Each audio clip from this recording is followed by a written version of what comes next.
नमस्कार। आप सबका हमारे चैनल ज्ञान द ट्रेजर पर स्वागत है। इस वीडियो में हम आपको बताने जा रहे हैं कैवल्य मुक्ति के बारे में। कैवल्य मुक्ति, मुक्ति शब्द ही जहाँ पे आ जाता है तो आप ये समझ सकते हैं कि भाई मुक्ति किस चीज़ से। तो पहले तो मैं आपको ये बताऊंगा कि कैवल्य मुक्ति किसे कहते हैं और इसे कैसे कैसे प्राप्त किया जा सकता है, कौन कर सकता है इसे। देखिए, कैवल्य एक संस्कृत शब्द है। कैवल्य का अंतिम लक्ष्य होता है राजयोग, और इसका मतलब एकांत भी होता है, अलगाव भी होता है, अकेले, पृथक। तो ये एक अलगाव है। और पुनः जन्म से मुक्ति यानी कि मोक्ष। कैवल्य मुक्ति को कुछ उपनिषदों में ही वर्णित किया गया है, जैसे कि मुक्तिका और कैवल्य मोक्ष के सबसे श्रेष्ठ रूप में से बताया गया है। तो इसे जीवन के भीतर जीवन मुक्ति के रूप में और मृत्यु के बाद विदेह मुक्ति के रूप में मुक्ति प्रदान कर सकते हैं, और सभी का सार है उपनिषद। तो जब हम कैवल्य की बात करते हैं तो विवेक उत्पन्न होने पर औपचारिक दुख, सुख, अहंकार, प्रारब्ध, कर्म और संस्कार के लोप हो जाने से आत्मा के चित्त स्वरूप होकर आवागमन से मुक्त हो जाने की स्थिति को कैवल्य कहते हैं। पतंजलि सूत्र के अनुसार चित्त द्वारा आत्मा के साक्षात्कार से जब उसके कर्तव्यादि अभिमान छूटकर कर्म की निवृत्ति हो जाती है, तब विवेक ज्ञान के उदय होने पर मुक्ति की ओर अग्रसारित आत्मा के चित्त स्वरूप में जो स्थिति उत्पन्न होती है, उसकी संज्ञा कैवल्य है। वेदांत के अनुसार परमात्मा में आत्मा की लीनता और न्याय के अनुसार अदृष्ट के नाश होने के फलस्वरूप आत्मा के जन्म मरण से मुक्ति अवस्था को कैवल्य कहा गया है। योग सूत्रों के भाष्यकार व्यास के अनुसार जिन्होंने कर्म बंधन से मुक्त होकर कैवल्य प्राप्त किया है, उन्हें केवली कहा जाता है। तो ऐसे केवली अनेक हुए हैं। बुद्धि आदि गुणों से रहित निर्मल ज्योति वाले केवली आत्म रूप में स्थित रहते हैं।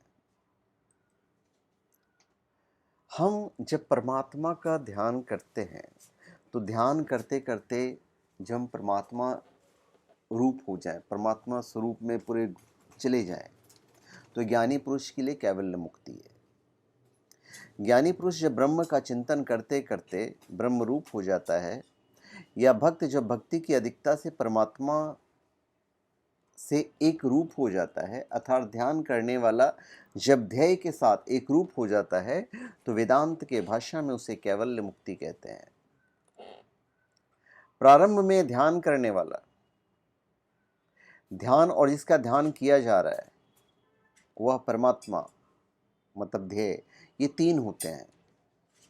ध्यान करते करते जैसे जगत भूलता जाता है, वैसे वैसे आनंद बढ़ता जाता है। ध्यान करने वाला ये भी भूल जाता है कि मैं ध्यान कर रहा हूँ, और वो ध्येय में मिल जाता है।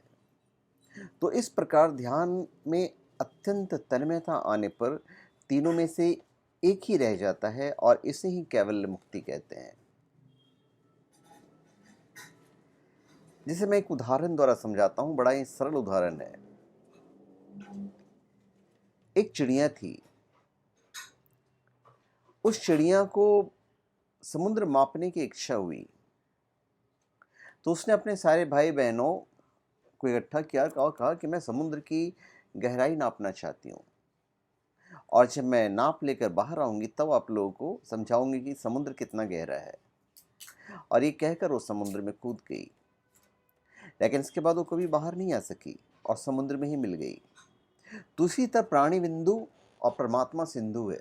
हम बिंदु हैं और परमात्मा सिंधु है, और जब बिंदु सिंधु में समा जाए तो परमात्मा से एक रूप हो जाता है, और उसी को कैवल्य मुक्ति कहते हैं। जिसे हम कहते हैं कि भाई हमें जन्मों जन्मों से मुक्ति मिल जाए। पतंजलि के 34 योग सूत्र हमारे जन्म के अंतहीन चक्रों द्वारा छोड़े गए छापों और ऐसे छापों को मिटाने की आवश्यकता के पीछे के तर्क से संबंधित यह योगी को चित्रित करता है, जिसने कैवल्य प्राप्त कर लिया है, एक ऐसी इकाई के रूप में जिसने सभी बंधनों से स्वतंत्रता प्राप्त की है और समाधि पाद में वर्णित पूर्ण सच्ची चेतना या ऋतंभरा प्रज्ञा प्राप्त की है, या दूसरे कोण से देखने के लिए शुद्ध चेतना की शक्ति अपनी शुद्ध प्रकृति में बस जाती है। तो केवल ध्यान से पैदा हुए मन ही कर्म प्रभाव से मुक्त होते हैं, और चूंकि जीने की इच्छा शाश्वत है, छापे भी अनादि हैं। कारण, प्रभाव, आधार और समर्थन द्वारा एक साथ रखे जाने वाले प्रभाव इन चारों के गायब होने के साथ गायब हो जाते हैं। तो ये एक मुक्ति है, और इसका सबसे अच्छा उदाहरण हमारे सीता माता जी हैं। जब वो अशोक वाटिका में थी, अशोक वाटिका में, तो भाई वहां पर दिन रात वो बस श्री राम का ही नाम लेती रही थी। उन्हें बाहर भी राम ही दिखते थे, पहरेदार भी राम ही दिखते थे, चारों तरफ उन्हें राम ही दिखते थे। जहां उनकी दृष्टि जाती उन्हें श्री राम दिखाई देते, और इसमें उन्हें आनंद मिलता था। तो अशोक वाटिका में सीता जी की स्थिति कैसी थी, इसका बहुत सुंदर वर्णन श्री रामचरितमानस में किया गया है।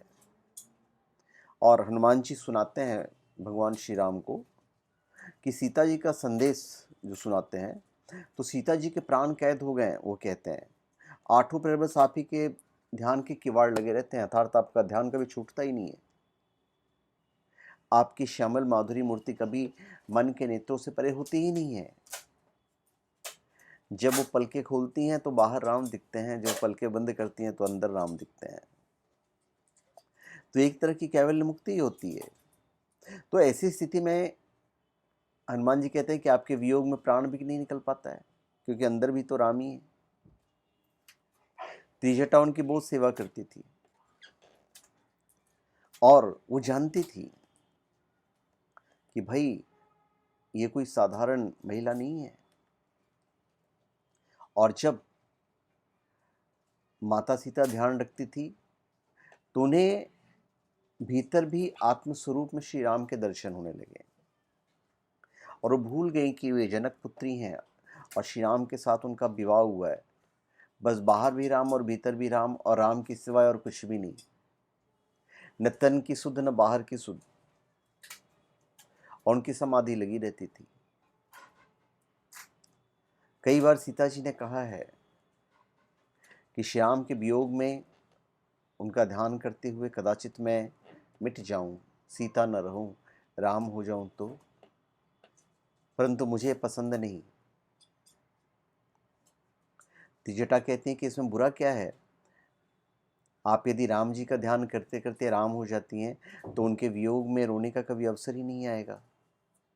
तो सीता जी कहती है मैं राम हो जाऊं, ये तुम्हें पसंद होगा पर मुझे पसंद नहीं, क्योंकि श्री राम की सेवा में जो आनंद है वो राम होने में नहीं है। राम जी के चरण गोद में लेकर, राम जी के चरण को गोद में लेकर मैं धीरे धीरे उनकी चरण सेवा करूं, प्रेम से वो मुझे स्वीकार करें, इसमें आनंद है, ना कि राम होने में आनंद है। तो यही एक तरह की कैवल्य मुक्ति है। तो श्री जटा जी ने एक बार कहा भी था कि यदि आप राम जी का ध्यान करते करते राम हो जाएंगी तो श्री राम आपका ध्यान करते करते सीता हो जाएंगे। तो सीता राम की जोड़ी तो संसार में हमेशा अमर ही रहेगी ना। तो परमात्मा में पूरी तरह से घुल जाना ही केवल मुक्ति है, इन नटशेल। तो धन्यवाद, आप सबका हमारे चैनल पर स्वागत है। आप हमारे चैनल पर सब्सक्राइब करें और अपने कमेंट दीजिए।